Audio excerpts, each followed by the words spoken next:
قافلہ حجاز میں ایک حسین بھی نہیں، گرچہ ہے تابدار ابھی گے سوئے دجلہ و فرات۔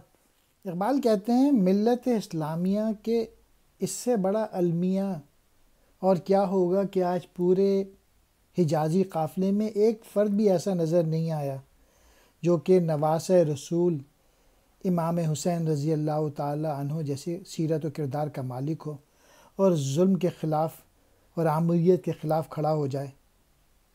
جبکہ دوسرے مصرعے میں کہہ رہے ہیں کہ دجلہ اور فرات کی لہریں ابھی تک ویسے ہی چل رہی ہیں جیسے چلتی تھیں حضرت امام حسین کے دور میں۔ تابدار کہتے ہیں بل کھایا ہوا، گے سوئے دجلہ و فرات،